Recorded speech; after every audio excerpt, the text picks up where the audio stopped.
Isang magandang araw mga kasari-sari. Ito na naman ang inyong palawenyang tindera at for today's video, pag-usapan natin ang isa sa mga comment ng ating viewers na nararanasan din ng ibang tindera at tindero kagaya ni Ate Tintin. Na-stress na ba kayo sa inyong negosyong maliit mga kasari? Abay, bigyan natin ng katarungan mga kasari kung bakit nangyayari bang mga bagay-bagay na ito. Pero bago tayo mag-umpisa, abay huwag ka nang maya, please subscribe my YouTube channel, Ate Tin Channel. Syempre, i-click mo na rin ang notification bell at syempre ganun din ang like kung ikaw naman ay may natutunan, nakaka-relate dahil nararanasan mo ang ganitong sitwasyon. At ito na, umpisa na natin ang real talk, masaya at mainit-init pa nating chismis. Pero bago tayo mag-umpisa sa balitaktakan na parang nasa radyo si Ate Tintin, nais ko munang i-shout out syempre yung mga tendero-tendera na natin na nakapag-comment, no? Gaya ng itinangako ko mga kasari. So number 1 dyan si Sir Dudski Morin na siyang nag-comment nung nakaraan sa ating video. Shout out sa iyo Sir Dudski Morin. Next syempre si Sir Ronick Fabila. Shout out sa inyo. Si Sir John Eric Sambahon, taga Tanawan Lupi, Camarines Sur. Si Sir Neil Mendoza na always present sa pag-comment. Si Sir Mark Kalimag and then si Sir Juanito San Mateo. Shout out sa inyong lahat ng mga tindero. Dito naman tayo sa mga tindera. Syempre, hindi pa pahuhuli si Ma'am Ellen Pilar, si Ma'am Ann Magturo na taga Antique. Syempre, si Ma'am Glory Cortez. Shout out sa iyo, Ma'am Glory Cortez. Kumusta ka na? Si Sister Merasol Tumines. Shout out sa iyo, Sister Merasol. And lastly, na napakagandang babae na nakita ko nung nakaraan sa kanyang vlog, si Ma'am Alea Grace Vergara. Sa inyong lahat ng mga tindero-tindera, shout out sa inyong lahat. So ito na ang idinulog ni Sir Dudski Morin. No, mga tindero-tindera, mga kasari, kayo ba nakakaranas ng ganito? Ito real talk to. Pagka nagtayo ka ng tindahan, pag hindi ka nagpautang, sabi ni Sir Dudski, sasabihan ka masama ugali. Totoo ba? Mag-amin nga dyan yung mga tinderang sinabihan ng kanya. Number 2, pagka ikaw naman ay nagpautang, mga kasari, pero sisingilin mo na siya, sasabihan ka na niya na hindi raw tayo makaantay. Kalain mo yun, sila na yung mayroong sa ating utang, tayo pa talaga ang mag-antay. Sila na yung nagdidesisyon kung kailan sila magbayad sa atin, kaya mag-antay tayo. Mga kasari, di ba nakakatawa? Pero real talk yan, mga kasari. Number 3, pagka sinisingil mo sila, takang-taka na siya.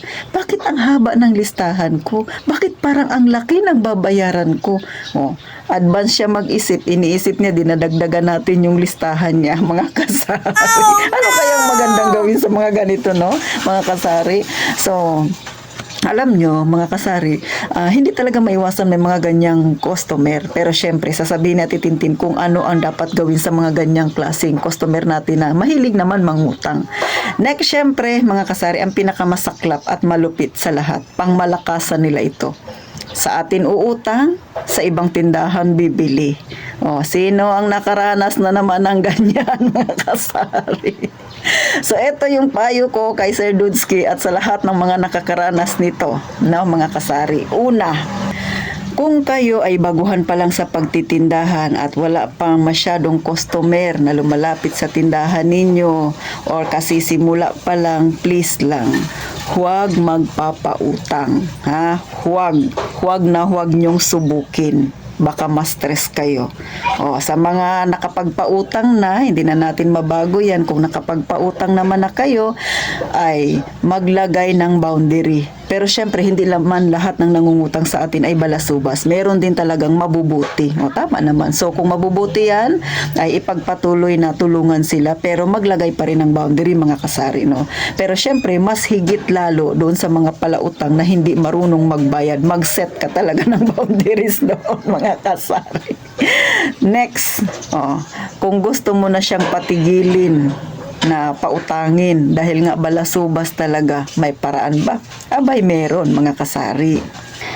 Siyempre, kung may natira pa yung utang sa inyo, ay hindi mo yan basta-basta mapatigil. Pero, ang pinaka-the best yan mga kasari, kausapin sila ng mahinahon. O, mga kasari, no? Sabihin mo, kailangan bayaran mo na ang lahat ng utang bago mo sila ulit pautangin. Pero siyempre, pag nakabayad na, huwag mo nang pautangin kung balasubas yan at kung talagang plano mo na hindi na magpautang. So, ganun lang ang technique para masingil mo pa rin yung inutang nila sa iyo, mga kasari. O baka may magsabi, ay Ate Tin, hindi na talaga nagbayad, pero gustong utang pa rin ang utang. Ay, huwag ka nang magpautang. Ang mangyayari niyan, let go mo na lang talaga, mga kasari. Kasi, pagka kayo ay patuloy pa rin na umaasa na magbabayad sila, pero ramdam nyo naman at alam nyo talagang wala ng pag-asa talaga na magbayad sa'yo, sige na lang kautang, itigil mo na, i-let go mo na. Mas mainam na i-let go yung small amount na nautang sa'yo kesa mapalaki pa yan ng mapalaki niya habang nangungutang kasi pinapaasa ka pa niya na babayaran ka niya. Alam niyo mga kasari, no, kapag ang isang tao mahilig mangako tapos hindi naman nila natutupad, asahan mo hindi talaga yan marunong tumupad sa usapan at makunat pa yan sa guma. Kaya halimbawa kung may utang siya na 200 sa'yo, ipatigil mo na kasi sa pakiramdam mo hindi na talaga magbabayad, let go mo na kesa pautangin mo pa siya, taasa ka na magbabayad yan pero hindi darating ang panahon na yan mga kasari. Ang mangyayari niyan, mas malaki ang mauutang sa'yo, mas malaki ang mawawala sa'yo, mas higit ang stress mo. Ako nangyari yan sa akin mga kasari, nilet go ko na lang, 500 din yun mahigit. Kesa makonsumisyon ako, kesa ma-stress ako ng tuluyan, sige mo siyang pautangin, hindi lalaki ng lalaki yung utang niya sa'yo mga kasari. So, ganun lang no. At syempre, sa pinakahuli, sa mga nangungutang sa'yo na pagka sinisingil mo takang-taka siya na bakit malaki ang kanyang bayarin, ito ang gawin ninyo mga kasari, no? Una, kapag nangutang sa'yo, pabalik-balik sa'yo, ang gawin mo, siya ang palistahin mo sa notebook. Mga kasari, papirmahin mo, lagyan ng date, lagyan ng oras. Pag magreklamo siya, bakit ako ang magsusulat? Ikaw yung reklamo ng reklamo, bakit na malaki, bakit mataas ang bayarin mo? O para ngayon, hindi mo masabing dinagdagan ko yan, ang lista mo, ikaw ang magsulat. O, yan ang gawin mo sa mga customer mong palautang na reklamo ng reklamo. Kasi nga mga kasari, ang gamot sa laging nagre-reklamo na customer ay ganyan ang gawin ninyo para wala na siyang kadinay-dinay na sulat niya yan na hindi mo talaga dinadagdagan.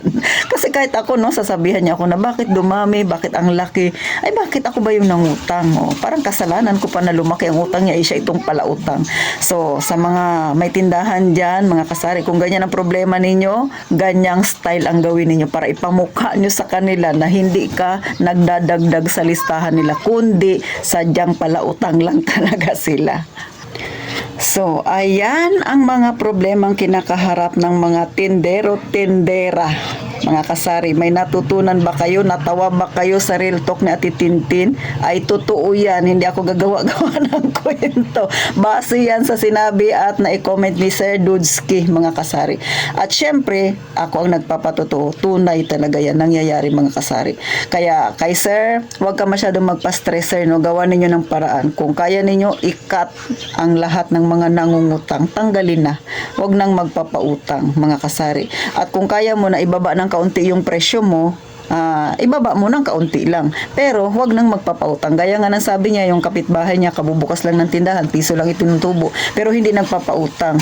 So, syempre, mas mainam talaga ang huwag magpautang, mga kasari. Kasi, kahit na maliit lang yung tinutubo nila, pero cash naman yan, araw-araw nakakapamili, mas madaling lalago ang kanilang tindahan. Kesa sa'yo, marami nga ang pumupunta sa'yo, panay utang naman, mas mapapadali ang paglubog ng tindahan mo. At totoo yan, real talk yan, mga kasari. Hanggang dito na lang si Ate Tintin. Sana kahit paano nakapagbigay ako ng kaunting idea, matulungan yung mga nakakaranas ng ang ganitong problema. Sana po huwag kayong magsawang manood kay Ate Tintin. At kung may topic pa kayong gustong pag-usapan, comment nyo lang dyan sa baba. At syempre, magsha-shoutout tayo sa mga masisipag mag-comment sa video ni Ate Tintin. So paano? Gaya nga ng palagi kong sinasabi, mag-iingat tayong palagi, mga kasari.